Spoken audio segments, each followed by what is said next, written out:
Aking pagdalaw sa umagang ito ay February 9, 2024. Magpapasok na naman ako ng muling naragdag sa aking panggagamot. Bago ang lahat ay binabati ko muna yung mga nakikinig na may paniniwala. Sa kadahilanan na mulit-muli ko ibinabalik sa inyo ang buhay at pag-asa ng langis. Na-encounter ko ito na lalo-lalo pala sa mga may diabetes. Yung namamanhid ang paa. Lagi niyo palang pupunasan ng langis ang inyong paa kasi yung palang langis pumapasok sa balahibo. Na-encounter ko ito na isang mangungusap sa inyo sa harap ng altar kung ano nga ang ibig sabihin na naganap sa diabetes at namamanhid ang paa. Magkakaroon tayo ng kaprasong paliwanag. Ang aking panggagamot ay tunay naman malalim at may waga. Nananawagan din ako doon sa mga may sugat na nagkikirutan. Yung mga naoperahan sa puso na mayroong naiiwan na kinukunan ng mga ugat na prinsipal, nakakaroon ng tama. Ngayon, sa kanilang mga pagpunta rito, sa pagdarasal ko, ibinigay ng Panginoon, ganito pala yun. Sana, magdasal kayo bago nyo gawin. Kapag may makirot sa paa ninyo, hugasan nyo ng tubig na may asin para maalis ang bakterya. Pagkatapos nun, magtimpla kayo sa sambasong simpleng baso. Tapos, lagyan nyo sa kutsarang asukal, yung may apple. At saka nyo kukuha kayo ng bulak at idadampi nyo sa paa nyo. Alam mo, sa na-encounter ko kanina, nagpunta rito yung isang taga Malabon. Nagpasalamat siya at yung kirot na dating napakakirot daw at siya hindi nakakalakad. Alam mo, nakagaling yung aking ipinayo na ang tubig na kulo, lalagyan ng asukal at saka mo ilalagay doon na wala ang kirot. Pagkatapos, pinayuhan ko pa siya ng aspirin. Pinabili ko na 10 aspirin. Pinaano ko yung 3. Tapos pinabudbud ko sa lahat ng sugat. Alam niyo ba, gumaling? Kaya, nagagalak ako ngayon sa umagang ito na walang hindi ako naramdaman, walang hindi ako naging karanasan. Ipinibigay ko sa inyong lahat para mapulot niyo. Ito naman, ang gagawa lang nito yung naniniwala. Kung hindi naman kayo naniniwala, hindi basta-basta kayo susunod. Sa dami ng aking karanasan sa mga taong may karamdaman, hindi ko na rin malaman kung ano ipapayo ko. Kaya ngayong umaga, naririto ang aking isang bisita na magpapaliwanag tungkol sa langis na nararamdaman niya, ipaliliwanag niya yung manhid niya. Eto siya, magsalita ka, magandang umaga. Magandang umaga po. Ako po ay may sugar. Ang paa ko po, minsan nangangati at parang may kumikiliti at namamanhid po. Pati po yung aking punong katawan. Ngayon po, naririnig ko po at ipinayo po sa akin na kumuha po ako ng bulak at lagyan ko po ng langis. Nilagyan ko po ng langis, gabi po, buong katawan ko nga po nilangisan ko. Parang naging fresh ako, hindi lotion yung nilagay ko, hindi po langis. Ngayon po umaga, nakaramdam po ako ng ginhawa. Nabawasan po yung pamamanhid ng aking mga paa. Kaya salamat po, Mother. Salamat sa St. Joseph. Salamat po, Panginoong Diyos. At nabawasan po yung manhid. Ngayon po, i-continuous ko na lang po yung payo na lalagyan ko na lang yung aking 2 paa. Salamat po. Okay. Kaya nga, ang aking masasabi sa inyo, walang hindi gagaling kapag may paniniwala kayo. Kaya ang araw na ito ay isang magandang pagdalaw at ihahatid ko sa inyo ang pangungusap at salita. Una sa lahat, si Mother pa rin ay nananawagan sa buong kapuluan. Ang alitan ni inyong bawasan. Ang pagsasalita ng hindi maganda, titipirin ninyo. Itanong nyo rin sa akin kung bakit. Kasi ang utang ay nababayaran. Ang salitang pinautang ay mahirap bayaran. Kaya kung kayo ay naririnig nyo ko sa kapraso ng aking mga naibabahagi sa inyo sa araw-araw, Hindi ko naman sinabing kayo magbait-baitan, hindi ko naman sinabing kayo magmabuti-mabutihan. Basta lumagoy lang kayo sa tumuntong kayo sa tunay na kalalagyan ng isang taong nabubuhay sa mamamayang Pilipino. Kaya kung ano man sana ang aking inihahatid sa inyong balita, na walang hindi ako maramdaman at ito'y pinararating ko sa inyo ang lahat ng nagaganap. Kaya sa umagang ito, kinakailangan natin na gising isip, gising hanap buhay, gising sa pagmamahal. Hindi tayo magtutulog-tulugan sa ating buhay hanap buhay. Kahit papano, kapag hindi kayo masikap at matyaga, walang mangyayari sa inyo. Pero magkaganon pa man, ibabalita ko rin sa inyo na talagang hindi natin kayang arukin ang lalim ng hiwaga ng Panginoon. Ipagalimbawa mo kayo isang negosyante. Kayo ay nabangkarote. Naubos ang pera. May araw din na bibigyan kayo ng Diyos na pagkakataon. Pero marami akong na-encounter na sinasabi ng mga naging mga pupunta dito. Lagi nila sinasabi sa akin, bakit daw kaya pinatikim pa sila ng biyayang kabuhayanan pagkatapos ay binawi pa. Ang sagot ko ganito, mas masarap ang kayo ay nakatikim ng biyaya kaysa hindi. Kaya ngayon, ang aking habol na mga pangungusap, kung sakali man kayo ay nagkaroon ng leksyon, na kayo ay nagkaroon ng ibig sabihin din ay kaprasong kapabayaan, hindi nyo natutuhang ikutin, hindi nyo alam na palaki-laki ang pondo may kaubusan. Ngayon, heto tayo. Ang sasabihin ko sa inyo, pag kayo ay mag-uumpisa uli sa maliit, pag-ibayuhin nyo ang paghawa, pagdarasal, pangangasiwa, at pamamaraan. Hindi tayo pababayaan ng Diyos na magutom. Kasi kaya tayo ay naririto dahil sa ating mahal na Panginoon kung paano tayo pupunta sa lugar ng maayos. Hindi tayo magiging tagbisi. Ang ibig sabihin ng tagbisi, hindi tayo tatagilin. Bagkos, kung tayo ay mabubuhat, itatayo tayo ng Panginoon. Kaya ganoon din naman ang aking pananawagan sa mga magaganda ang mga katawan, na mag-iingat kayo, lalo na daw sa mga inuubo na sobra sa aircon. Alam niyo ba, pag pala kayo inuubo, hindi makasasama ang isa-isang kutsara iinumin niyo sa umaga. Kasi nawawalan na pala ng dulas yung loob, kaya umuubo kayo walang plema. Kaya itong umagang ito, kung sakali kayo iniihit ng ubo, nagkakandaihi kayo, napakabuti palang gamot ng langis. Kaya ang langis ngayon, iibayuhin na natin ang paniniwala. Lagi tayo sa bawat kanya-kanyang bahay, meron langis na naka-stack. Ang sabi ko sa inyo ganito, kung kayo may malaking pamilya, maglangis na kayo ng 20 niyog naka-ready. Gamot pala kahit saan yan.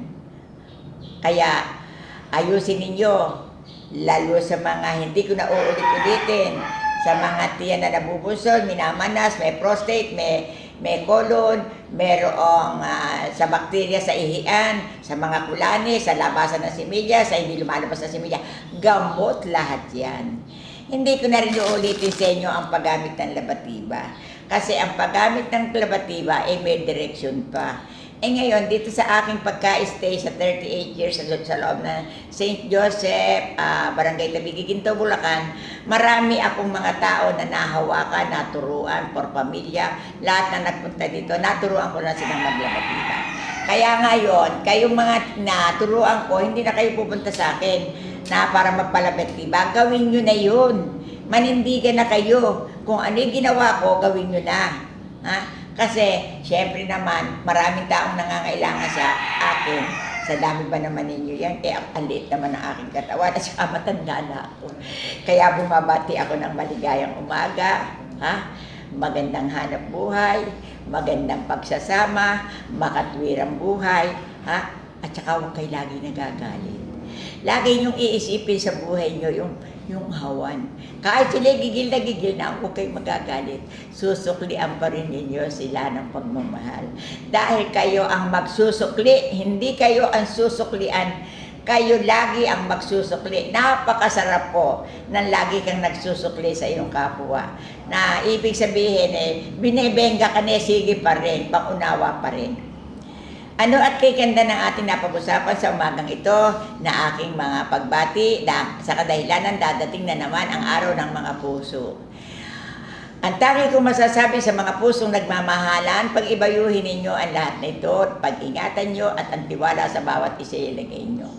Huwag naman sana na kaya habang taon nyo nagsama pagkatapos pawawalan nyo ng visa. Huwag.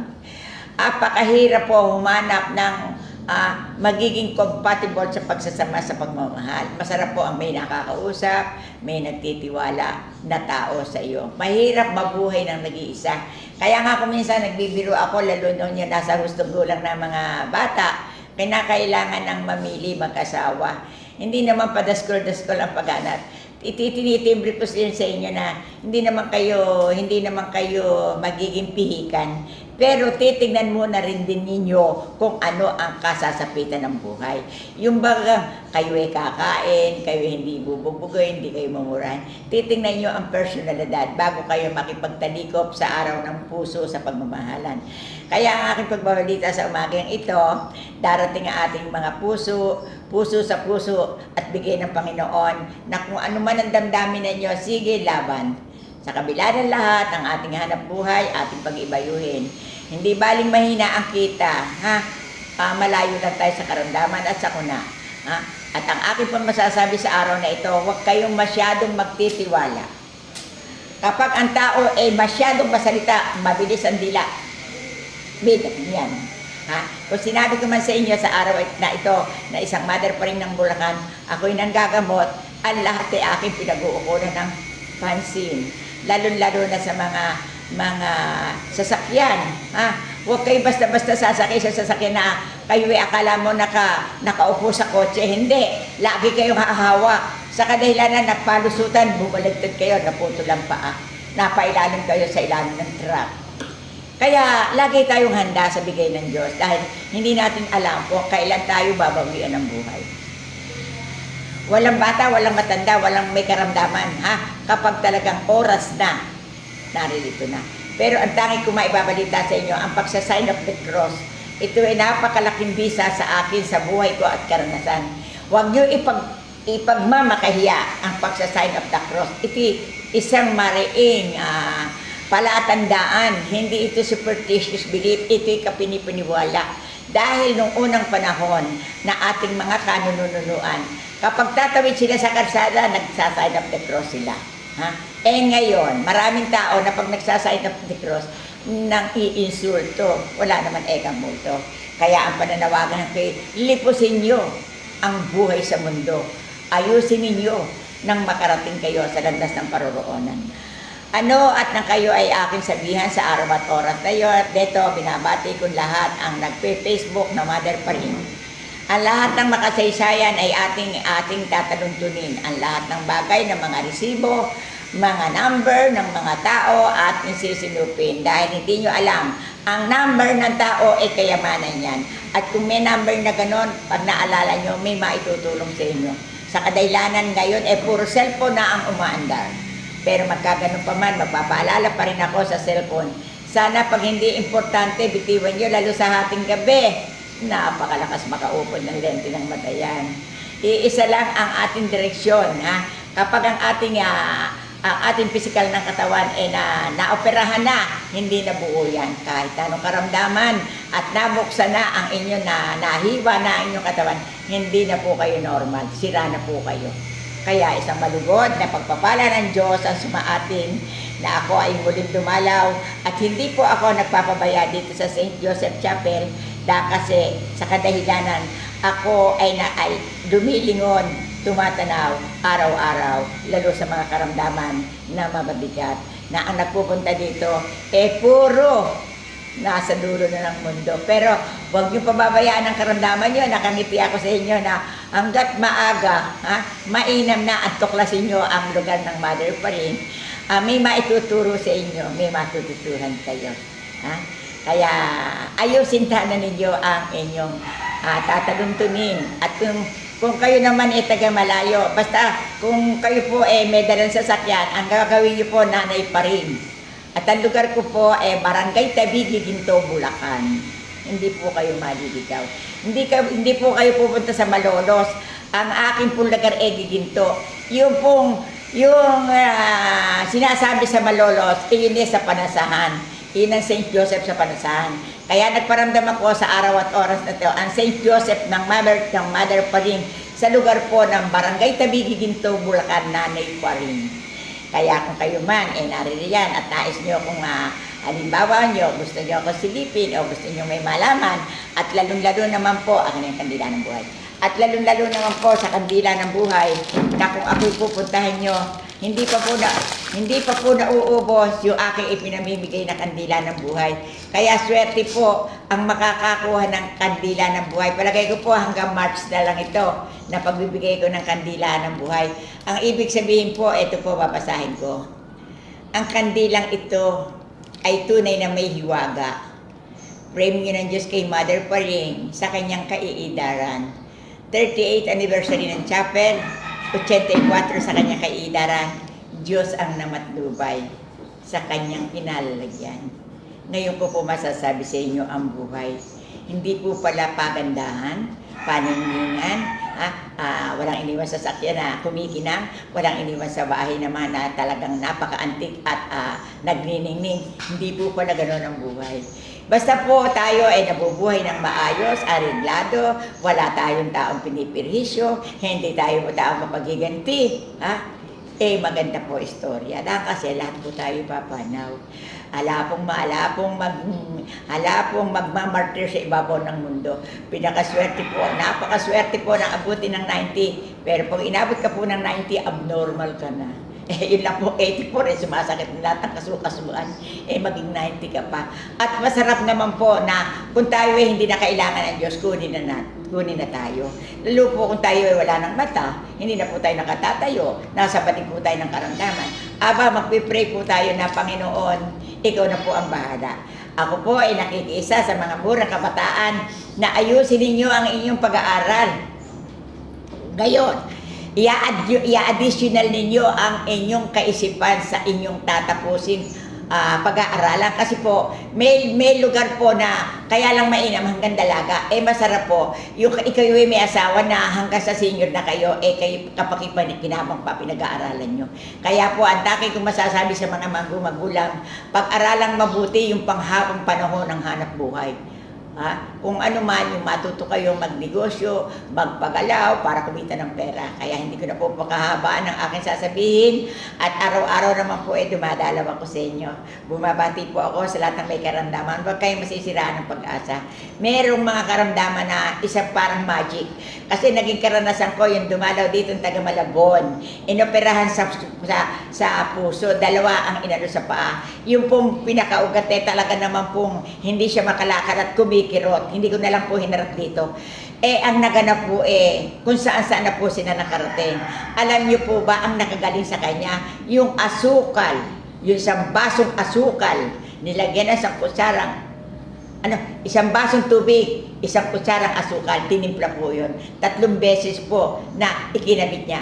Awa po ng Diyos, kanina naririto. Hindi ko ipinagmamalaki sa inyo, dinalang po ako ng kapit asukal at tinapay at nagpapasalamat.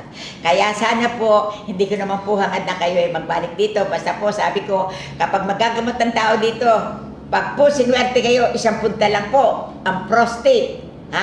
Aridado po, basta po may dala kayo ng niyog ng langis. Kasi po, napakalaking bisa po at napakalaking bagay na kapag nilagay ko po sa tiyan ng tao ang langis, yung may sakit sa bato, yung mga mataas ang uric acid, yung mga may colon, yung mga may prostate, ay naku po, lumalabas po ang kanilang bakterya lahat at lalong-lalo na po sa mga matres ng mga kababaihan. Yung po ibinabalita ko sa inyo na dito po sa lugar, sa left ng tiyan ng tao, naririto po ang bakterya na parang typewriting na nakadikit po yun sa sa gilid na spinal. Iyon po yung nakukuha ko na hanggang 3 kilong peanut butter. Kaya po ako'y tatayo sa inyo, bumabati ako ng maligayang umaga, Diyos ang patnubay. Hindi niyo po ba makakalimutan ang aking mga binabanggit araw-araw. Ang pagdalaw ko po, check na kayo, may matutuhan kayo kahit 1 puntos hanggang 3, hanggang 4, hanggang 10. Magandang umaga po, babay po. Love ko po kayo.